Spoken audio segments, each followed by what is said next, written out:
Hi, and welcome to Plated. My name's Mark, and today we're doing dry rub chicken wings for the Super Bowl. Here's what you need. A lot of spices.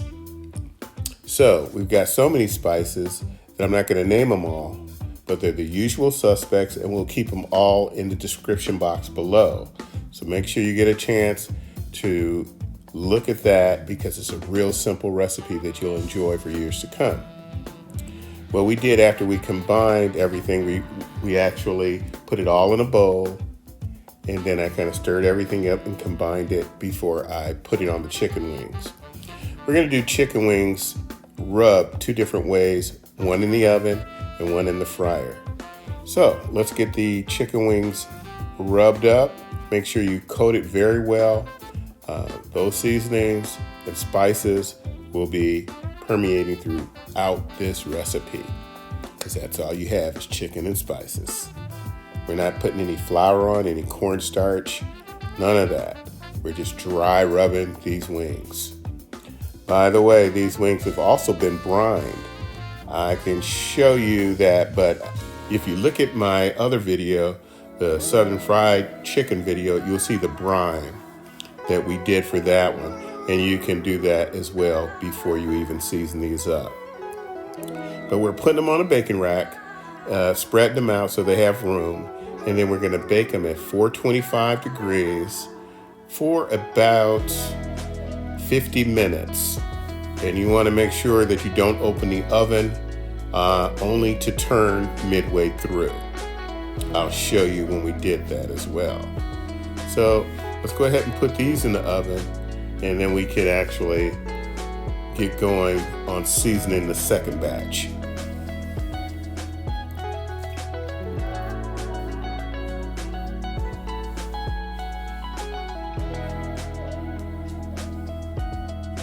So with the second batch, as we did the first one, we oiled them down, put about 1.5 tablespoons or 2 tablespoons of cooking oil, vegetable oil on them, tossed them around before we put the rub on them.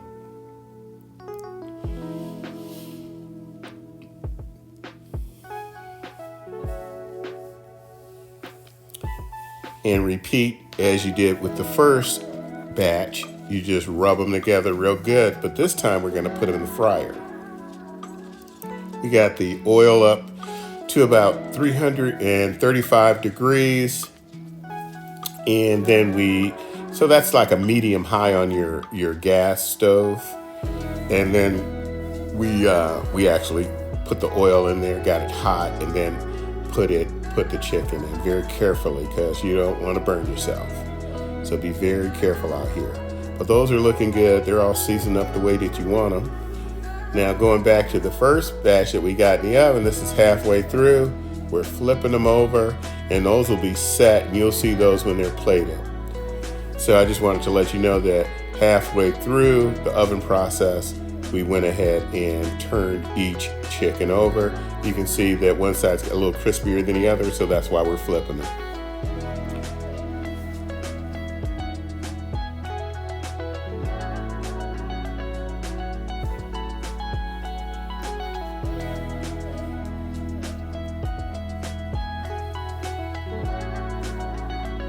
Okay, so those are ready to go back in the oven, and we're going to go ahead and check the oil to drop the second batch. Not trying to confuse everybody, I just wanted to show you there's a couple different ways you can do this, and they're both very quick, relatively, and they're both very good, equally as good. So you can try both ways. So this way, we fried the second batch, and we got that really crispy. And you can fry it anywhere from 10 to 15 minutes for these wings, and they really be crispy on the outside, and the meat will be kind of tender and juicy on the inside. The beautiful part here is what we did was after we fried them, we dipped this particular batch into some Frank's or Durkee's red hot sauce or Louisiana hot sauce, whatever you use. Tabasco, it doesn't matter. We put a little butter into that and melted it down and put them in the sauce, and then we kind of put the sauce all over it not where it's just going to be drenching wet with red sauce. We actually let it dry out, because after we took them out of after we tossed them in the red sauce, we actually put them on a rack and put it in the oven for about 10 minutes, and they crisp right back up. So that was good as well. So that's the red sauce. And then the blue cheese sauce was just blue cheese and blue cheese crumbles. And so that actually turned out really good for both. And we had some carrots and celery as well.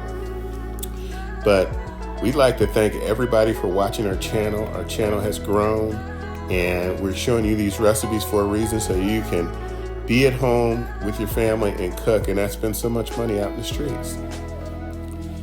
Thank you very much, and thank you for reviewing, leaving comments, and have a blessed day.